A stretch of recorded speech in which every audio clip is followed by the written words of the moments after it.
Good afternoon, Mike. How are you? Doing great. How about you? Doing wonderful, thank you. And I'm very excited to speak with you today and feel very fortunate to learn more about opsoclonus myoclonus syndrome, or Yeah. OMS. But we are joined today by Mike Michaelis, who is the founder of OMSLife, which is a foundation dedicated to studying and learning more and advocating for this rare disease. So, Mike, you've got a long history here. Would you just start by telling us a little bit about you and sort of how you became aligned to this organization known as OMSLife? Yes. Well, first of all, thank you for having me today. Sure. Um, I spent my entire career in the IT organization for a large Fortune 500 company. Wow. And around 2009, our oldest granddaughter, Alexa, um, just a normal toddler. She was 14 months old and learning to walk and Sure. talk and doing all sorts of toddler things. And one evening she walked, to bed, a Yeah. normal night at bed. And the next day, when my daughter went to get her out of bed and sat her down, she promptly fell over Oh on my her gosh. side. Wow. And they found out she couldn't walk any longer. She could barely sit up, and just having a lot of issues. It's Uh, crazy to think that happened like overnight. I mean, I'm sure it didn't happen yes, overnight, but it manifested overnight, right? yes, Yeah. Wow. yes. And so over the course of the next, 30 days, they ran to the emergency room. The Sure. doctors diagnosed Alexa with um, acute cerebellar ataxia, Okay. and sent her on her way, said, "You'll be fine in a couple of weeks." And in the meantime, this little baby just continued to regress. Wow. Um, and we were the long distance grandparents. We were 500 miles away. Oh gosh, so you couldn't even be there right off the bat. Yeah. Correct. Yeah. So, we're spending our days and evenings researching, trying to help understand what's going on, what this might be. Could find no answers. Yeah. And the parents brought the baby back to the emergency room two, three different times, no answers. Gosh. And things were getting pretty dire. Uh, In the meantime, the baby was steadily uh, regressing, yeah. uh, Yeah. Wow. to the point now where all she wanted to do is lay down and just cry. Yeah, I And mean, that, I and that can't was about it. imagine how much fear and anxiety that must have been causing your children, not to mention the poor baby itself, right? Yes, Gosh, oh my yes, goodness. yes. It was very heart wrenching to Yeah, watch this, take place in slow motion. yeah. Oh, So on day 30, really phenomenal thing happened. We call Lex our miracle baby, mm, and it was a Sunday. We went to church, sure.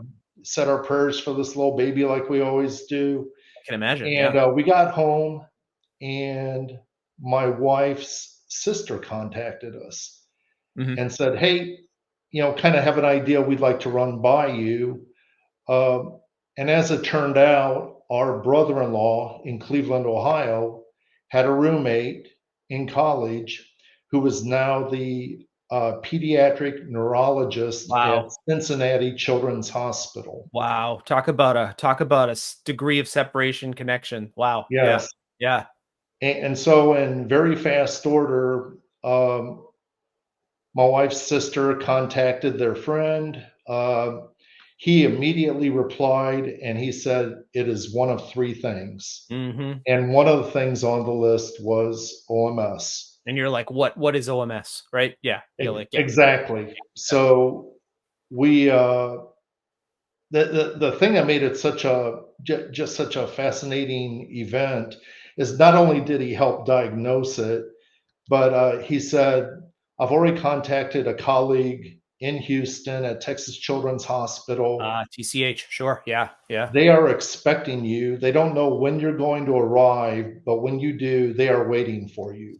And you said they were 500 miles outside of Houston, right? They were in Lubbock, Texas. Okay, so they Yes. had to get from Lubbock to Houston even. Okay, yeah. Yes. Wow.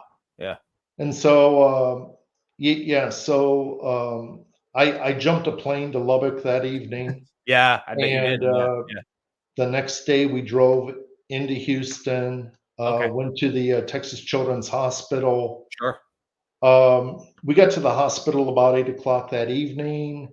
Went through the ER process, got admitted upstairs onto one of the regular pediatric floors, Wow. and the rest of the that Monday or be Tuesday morning, we had doctors just constantly in and Yeah, out and I checking mean, symptoms and asking the same questions. And about 10 o'clock um, on that Tuesday, so about 12 hours after we had arrived, mm, Dr. Wilfong walked into the room, followed by all these other doctors that had been coming in, and mhm. they made this, just a semicircle around this baby. So just looking at her like, wow, like, yeah, yeah. And Dr. Wilfong spent about 1 minute doing a few tests, asking a few more questions, and then he just said, "This baby has opsoclonus myoclonus syndrome." And had he obviously he had seen that before, he had some Yeah. familiarity with OMS? Okay. Yeah, Yes. yeah, And we learned over time. Obviously, these other doctors were residents, and probably the first sure. time they'd ever seen such a case. And there it was. That was Wow, the diagnosis. amazing. I Uh, mean, I can imagine on the one hand, it's like, thank God we have a diagnosis, but on the other hand, it's like, oh my God, what are we now dealing with? Right? well, and that Yeah, was kind of the miracle part of it. Then, right. the first thing, not sure how the doctors reacted, but the first thing my daughter said is, "Well, we got to pray for this baby." And Mhm, so, with everybody there, she just kind of led us in a prayer. But the mhm, second thing she said was, "We got to do something about this so that right. other Other families families don't don't go through. suffer." Yeah, don't go through what we went through, right? And Yeah, that's kind of where the grandparent kind of kicked in, and it's like, okay, here, let's go.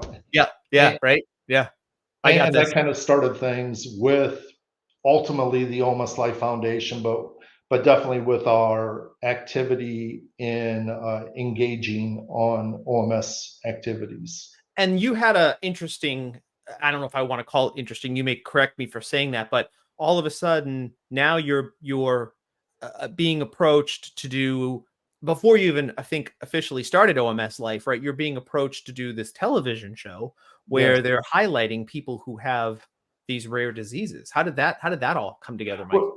Well, about 6 months after Alexa was diagnosed, Mm, out of the blue, my daughter and son-in-law were contacted by a publicist in New York who represented the television show Mystery Diagnosis, mm, and they said they wanted to feature Alexa on a wow. story. Yeah. A- And again, of course, we like, yeah, let's do it. Yeah. More awareness, right? Yeah, absolutely. Yeah. Exactly. And, Yeah. and so, again, to Dr. Wilfong's credit, Um, he said, "Absolutely, let's do it." Mm, And typically, the way this show works is, they feature the patient or the caregivers. So in mhm, this case, my daughter and son-in-law. One other party was involved in that, and then a doctor. And Dr. Wolfong all along said, yes, we got to do it. We got to raise awareness. right, for He sure. made sure we had access to the facilities at Texas Children's. We literally did a Yeah, whole so day he's of removing filming. removing barriers for you guys, right? Yeah, yeah. We literally did filming at the hospital, Wow. in the emergency room, in pediatric care. I mean, he just really helped Yeah, break through barriers. It was that's great. amazing. That's amazing. So you have that sort of first airing of the show. Now I know lots of people start to contact you. And then how soon after that did OMS Life, the foundation, kind of take shape? Was it all kind of at the same time, Mike, or was there a sequence to that? Yeah, OMS Life itself started shortly after the television show. Okay. Yep. Uh, but the intent was that it was just going to be a Facebook page and Mm. just a mechanism via social media to For connect people to people. congregate and connect. Yeah, like so Uh, many Facebook groups, right? But yeah, sure. yes. Yeah. And what we found is we just continued to have more and more people reach out looking Mm. for answers. And then we started having people say, hey, there's this parent meeting at Boston Children's Hospital. You ought to go to that. Yeah, And right. so I Yeah. kind of invited myself to that. And hey, there's this going on over in Or here, Abingdon, yeah. Yep. England. You ought to go there. Yep. And, and we just kind of sort of started to invite ourselves places. Yeah, so this sort of organic movement, but also because you guys weren't afraid necessarily, right, to kind of say we want to be a part of this, right? Yes, Yeah. yes. Wow. Wow. And we just had a lot of friends and caregivers and patients really kind of encouraging and pushing. Yeah. But after about a year of that, uh, we realized it was time to make it official. Right. One of the primary drivers was people wanted to give to the cause, but by making it a 501(c)(3), they could use it Yeah. as It's a tax tax deduction. Yeah. purposes. And people feel probably more comfortable giving to, that. Yes, I know I would, right, for sure. Yeah. yes. No, Mike, you had mentioned you had a long career in IT. You worked in, Fortune 500 companies. Did you have experience yourself personally with nonprofits, foundations, or were you also having to learn how to do all that as you're learning about OMS? No, Yeah. I had no Yeah. experience in nonprofits Yeah. or the medical field. I Sure. I just had experience in being dad and grandpa, and you And that was know, it. And that was probably enough. But yeah, yeah, yeah, yeah. so it was just one of those things. It's the type of disease where the caregivers are so consumed taking Mm, care of the child, yeah. they don't have time to think longer Sure. There was term. no way your daughter was gonna be able to Yes, simultaneously try to start a foundation, so that's when you tapped in. Yeah, yes. yeah, amazing. Let's talk a little bit, Mike, if we can. Obviously, Alexa was very young when she was diagnosed, or very young when she started to feel the symptoms, right, or associated with it. But can you tell us a little bit about, the disease, when it starts to kind of manifest, the demographics, the impact there, just so we have a better understanding?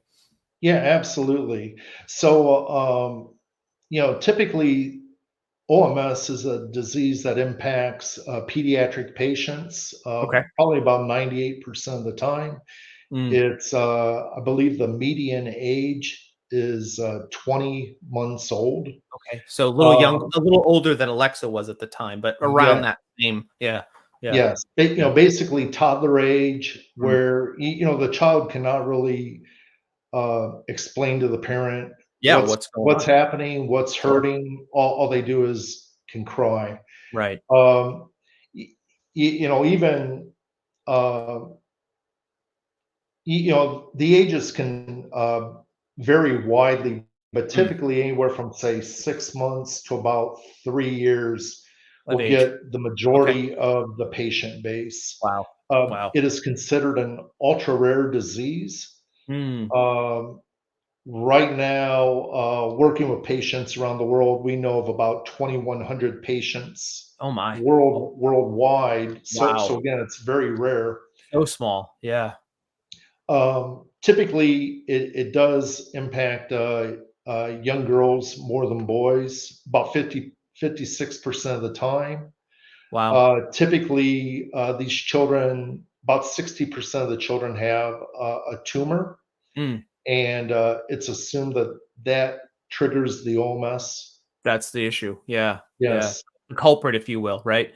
Is yes. there any work that's been, you mentioned the disproportion of female to male. Is that something that's actively being studied, Mike, or is that just a something you don't know? Maybe. Yeah, I yeah. Yeah, I not that I'm aware of. Yeah, yeah. So it's just interesting to see the difference, right, between the Yes. genders. And you mentioned that the tumor's the culprit.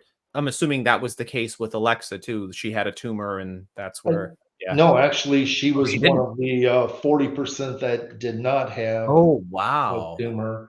Wow. Um, Yeah, and so, in a case like that, it appears that, the tumor is triggering the immune system to create the Mm, overreaction the response. that Okay. causes the OMS. Um, but uh, it's suspected that even kids where you can't find the tumor, they may have had a tumor that the immune system was able to take care of. Wow, that's Yeah. unbelievable.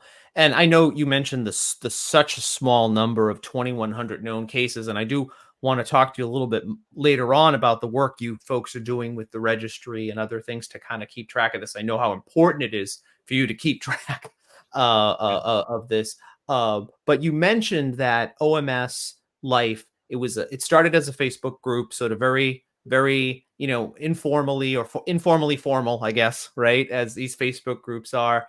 But you mentioned we had a 501c3 create the foundation, so like you said, for donation purposes, but also I'm sure for other purposes. Yes. Tell me a little bit. I think you said the you had told me previously the foundation was in its eighth or ninth year, so please correct me if I'm wrong. But talk to me a little bit about the mission. What are you trying to accomplish with OMS Life?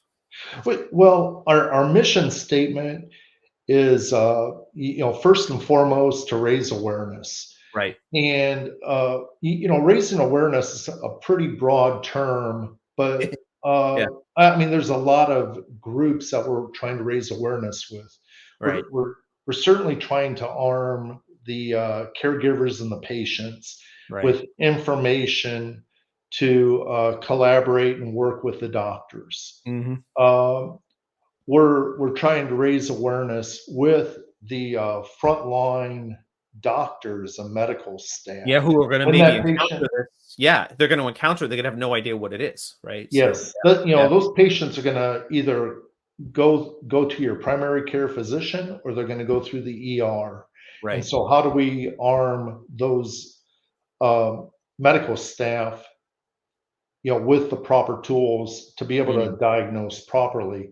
mm, But then it even kind of later on in the course of OMS, it's arming educators and right. teachers and school systems Right. with how do you work with a child that when a kid has cancer, people understand cancer. When a kid has, diabetes or what have you, Yeah, a chronic people disease. can Yeah, relate to that. But when a sure. kid is just having,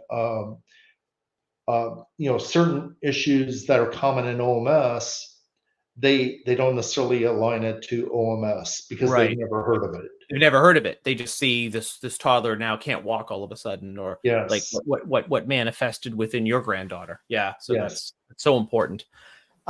So you talk to me a little bit about the foundation. Like I said, I think it's about 8 years old now, right? It's Um, about 13. oh, 13. My bad. I'm sorry. So wow, that's great. Um, I love the teddy bear. I mean, it's the central to your logo. And talk to me a little bit about what you do there with the teddy bear drive and awareness and things. Yeah, early on, again, one of the key focus points that we were looking at with Almost Life was bringing the caregiver community together. Hmm. Uh, when we initially began working with other caregivers, it was a very small group of I about can imagine. 25 people. Yeah. And it's like there's got to be more people out there. And of course, people all wanted to help. What can we do to help? Sure. Yep. And we decided to go with the teddy bears. Mm, And the primary reason was, brings comfort to kids in pediatric care units, sure. Yeah. but also it gave us an opportunity to connect with the hospitals and actually get on those pediatric floors where we could talk to doctors and nurses and other medical staff about OMS. Right. And so, especially in the early years, as we would go down to Texas Children's or other hospitals in the area, we'd be handing out teddy bears on the various floors, but I'd also be handing out, you know, pens and Yeah. notepads and wristbands and bling and stuff to the nurses and doctors and saying, Sure. "Hey, do you know what OMS is? You know, Right. do you know Right. how to find it?" So you're really driving awareness here. You're providing education. Yeah. Yeah. And I'm assuming, where were you getting like the resource materials and stuff? Mike, were you guys creating all of that? Did some of that exist already? Uh, some of it existed, but again, we were leaning heavily on some key OMS specialists. Yeah. Yeah. Uh, but yeah, it was just kind of it grew over time. Yeah, it seems Uh, like so much of what you've done has been this organic sort of growth, right? Because you didn't have a lot of resources. So you're like creating resources while you're spreading information. But like you said, you're tapping into one or two or five experts that were out there. Um, but really, this was like an international thing too, right? Now you're talking to people all over the world as part of this, right? yes, Yeah, yes. that's Uh, amazing. yeah. So as far as the teddy bear drive, Hmm. probably the best success story was one year we were just doing a drive Mhm. at one of the regional hospitals, and I asked a nurse if she knew what OMS was. Yeah. And her reply to me, really caught me off guard. She goes, "Not only do I know what OMS is," she goes, "I helped diagnose a case last year or last Wow. week." Wow. Oh, And I, s- wow. and I said, "Well, tell me about that." And she goes, "Well, you guys did the teddy bear drive last year, and you stopped me last year, and you explained this to me." She And she remembered. goes, "Last week, a kid came in, had OMS, and she Wow. goes, I told the doctor that's what it is." I Wow. mean, so it, I mean, yeah, for so you're actually seeing like your most important, like you said, the most important thing that you were doing as your mission of OMS was to provide that support network for the patients and the caregivers, but also to educate frontline medical personnel. yeah, And now you actually saw like the fruit of your labor right in front of you when she said, because of what you folks taught me a year ago, I was able yes. to do this diagnosis. That must have felt pretty incredible. Yeah, it Yeah. was really neat. And, Yeah. and so for a couple of years, we had these teddy bear drives all over the US. Mm, And so, again, it took a village to really do this. I can And imagine. Yeah. so all the way from, Boston to LA to Houston, everywhere in between, you know, caregivers and friends and family were just collecting teddy bears and toys, going to hospitals and making these individual connections. Outstanding. So, Yeah, um, outstanding. hard telling how many, medical staff we truly did Touch. influence Yeah. with that. Yeah, that's amazing. So you mentioned how you're creating resources for educators. You have a conference, right, that you do as well, a caregiver conference. What are some of the other major events that OMS Life is doing to kind of, continue to drive awareness as part of your mission? Um, the caregiver conferences Hmm. are something we started back in 2014. Mm, And that's a big part of what we are. mm. Um, we've done caregiver conferences now in Houston, Boston, Cincinnati, Los Angeles, Wow. Chicago, and they're typically about a day and a half long. Caregivers will come from all over to come to these conferences because it's so rare. Yeah, And we always have a very good slate of speakers. I'm sure. Yeah. We have specialists that come in from all over the company Mm, to talk about the latest research or the things that they know or what you should know as a caregiver and so on. And it, it's not only about the presentation of the materials, but it's actually about the actual connection of the patients and the caregivers. Sure. Yeah. Um, at one of the conferences we had, it's probably been about 10 years ago, Sure.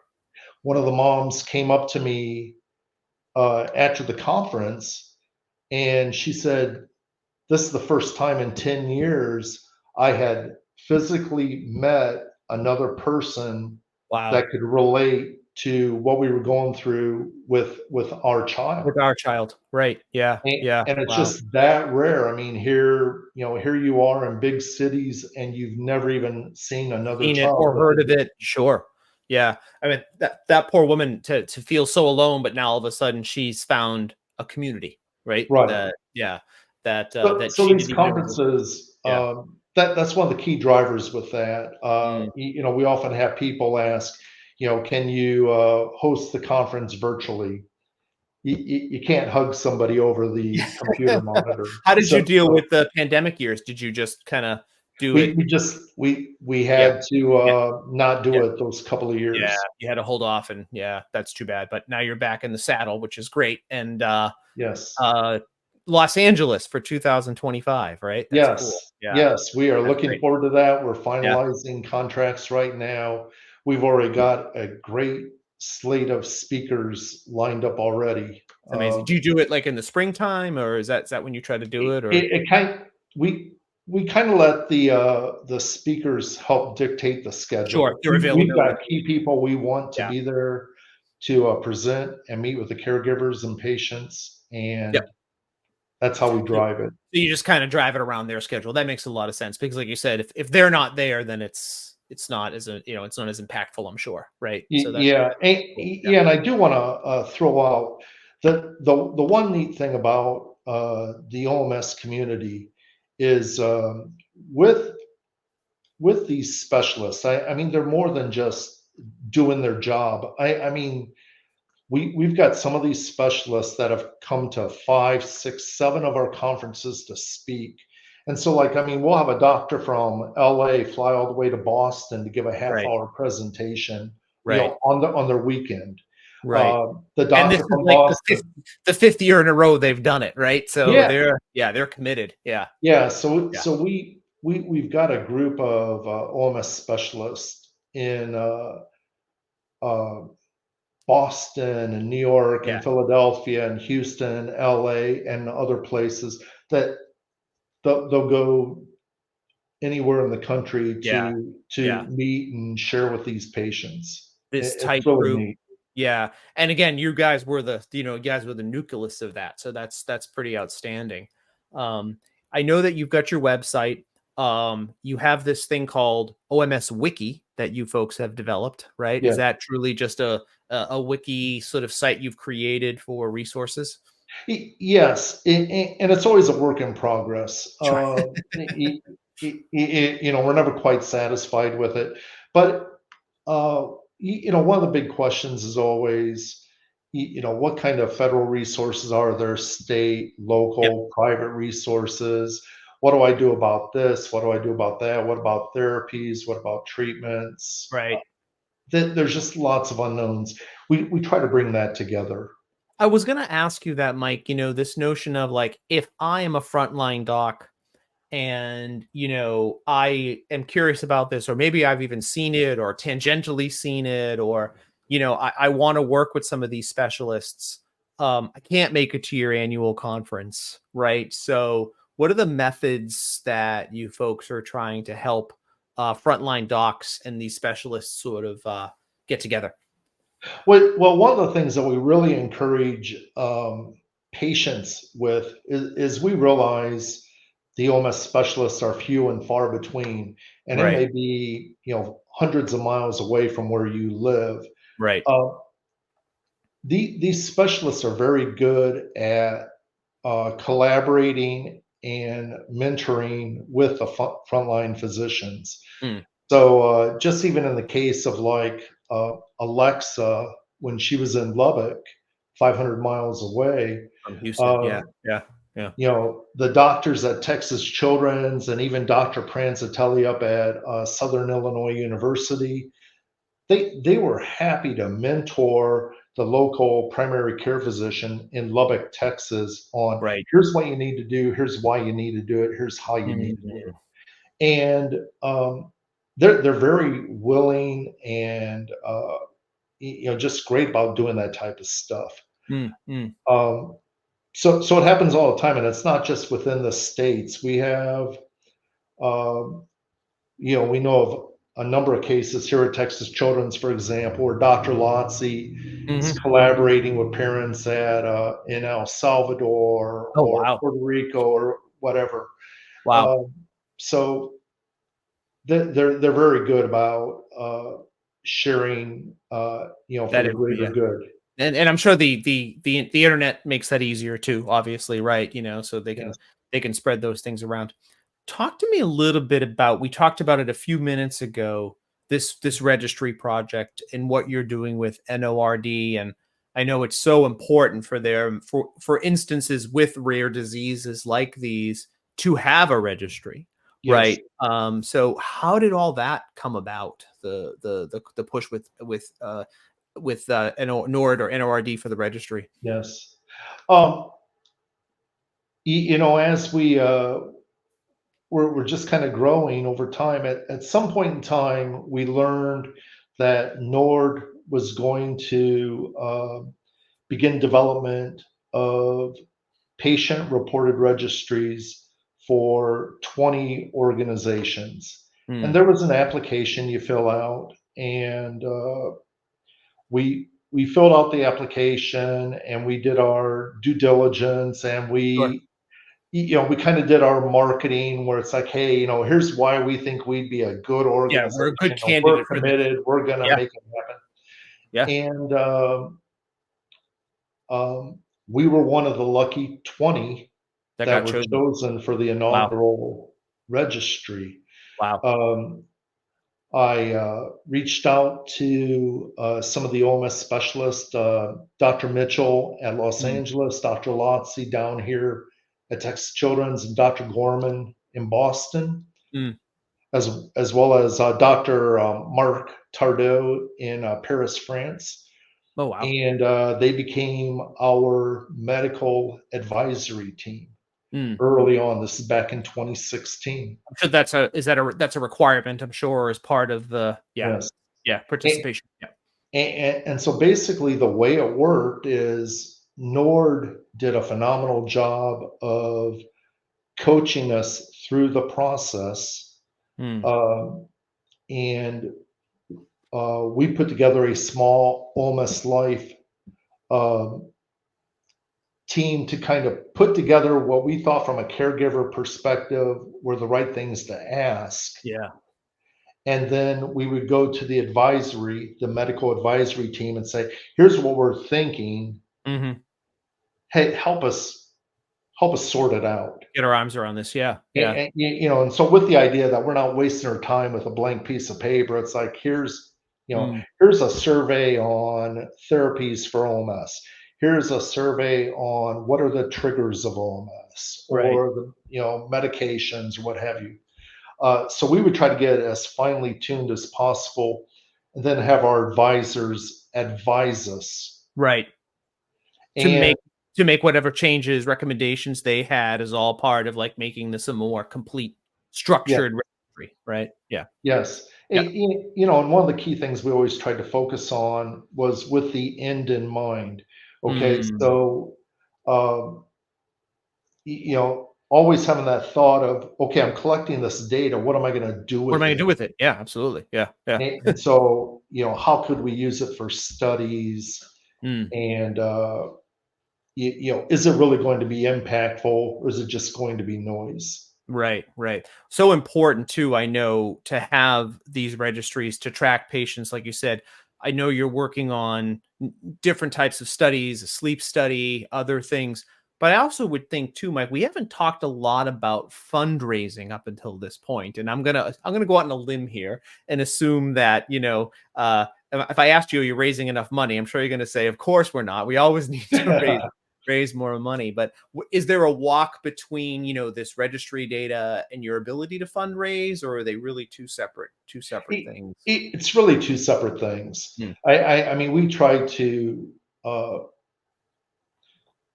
respect the need to collect the data, Hmm. but not everybody may have the means or the interest Right. in Makes sense. Yeah. funding or helping to fundraise. Right. Um, we've tried a number of campaigns. We've done the teddy bear drives for years, Hmm. and that was very successful. That didn't raise a whole lot of money for research and Right. caregiver conferences. We collected a whole lot of toys for hospitals. For kids, Um, which is great. Yeah. Yeah. but yeah, we could always use more funding. We always have more projects in the hopper than we Sure. have funds that we can provide for them. Always the case. Yeah. So speaking of those projects, you've got a lot of stuff coming down the path. Where you're going next. I know you've got a lot of important deliveries. We mentioned the sleep study for just 1 second, but talk to me about some of the big initiatives that you folks are driving towards as your next and your Yes. next and your next. Yeah. Well, every other year, in addition to doing a caregiver conference, we also do a conference in Abingdon, England, Oh, where wow. we invite the best of the OMS medical Okay. area.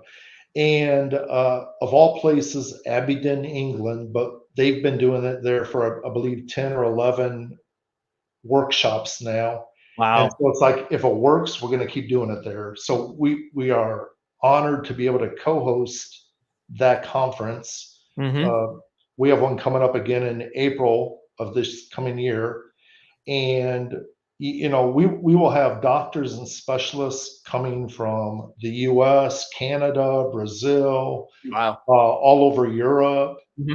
uh, Japan, Israel, um, India. Gosh, So it's a huge collabor collaborative effort of a lot of smart medical people, I can and imagine. they present their research findings, and a lot of it is just kind of brainstorming on uh, developing collaborative efforts or clinical trials or what have you. Mm, So it's really a neat thing. that's crazy. Um, It's amazing. so that's one of the big initiatives that we'll be co-hosting. Yeah. Um, two other big things that we're really driving is we're moving more from awareness Mm. towards transition of the patient. Oh, And what interesting. I Okay. mean by that is uh, children can pretty easily be diagnosed with OMS in this Okay. day and age compared to 15 years ago. So diagnosis is not the issue. Treatment's the issue, but the issue that is starting to come to light is transitioning from a pediatric hospital to a regular adult hospital. I see. And how do you transition to getting adult neurologists now to Engaged. understand a Yeah. pediatric issue that may Right. still Right. be uh, prevalent with a Yeah, child? because I mean, God willing, these children are going to grow up, right? Yes, And yeah, they're going to continue to have this OMS disease, and they need to transition from childhood to adolescence to adulthood, and yeah, that makes a lot of sense for you to kind of reach out to those and build that awareness for kind of what's to come, right? yes, Yeah, they might not be dealing as an adult neurologist. I'm not dealing with this today, but as right. time over time, I'm going to start to deal with this. Yeah. Right. So Amazing. that's a big initiative we're Mm. trying to drive. And then the last one, and it's really hit my radar a lot lately, is how do we use artificial intelligence Mm. uh, in the realm of the OMS world, Mhm. and specifically, what can we do to use AI to quickly diagnose the disease first of all, Yeah. Uh, but then second of all, get it appropriately treated and, and cared for through the process. So that whether you're, in a small county hospital or a Right. big city hospital, in the US or, anywhere in the world, you, you're getting a consistent diagnosis and treatment of the Right. child. Wow. I think AI's got a huge Huge role in potential. that, Yeah. and Yeah. it's just a matter of trying to figure out how do we engineer that? How do we get those algorithms in place Hmm. to Hmm. play uh, play an advantage for OMS? It seems like there's so much potential there to unlock as you guys continue to build those AI models and train them and put that framework in place. And I'm sure, that goes back to your days in IT and understanding large scale information systems, right? So Yes, gosh, it all comes back around again, Mike, I guess, huh? yes, Yeah, yes. that's outstanding. Before we let you go, Mike, any other final thank yous or things you want to mention as we kind of wrap up here? Yeah, a couple of things. Yeah, Uh, First of all, visit our website. It's OMSLifeFoundation.org. great. If you can give a donation, we always appreciate that. But even if you can just educate yourself, Mhm. we've got lots of material out there. Um, and then second of all, I'd like to thank. I've got a long list of people, and I'll probably forget a few. That's But okay. Richard, first and foremost, I'd like to thank you. I'd like to thank PRR. Yeah, You guys have been phenomenal in getting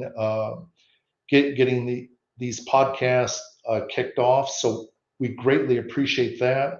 our Uh, pleasure. Exciting stuff to work on and really important as well, right? So yeah, yes, yeah, but I'd also like to thank that there's a few individuals. sure. Dr. Don Gilbert at Cincinnati Children's. Mm, He's the guy that diagnosed my granddaughter via an email. What a amazing. phenomenal guy.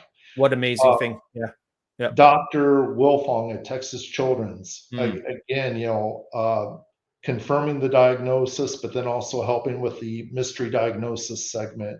mm, The entire medical staff, Dr. Tim Lotzi, hmm. Dr. Kristen Fisher, Dr. Nikita Shukla. I just think the world of them. I can Uh, imagine.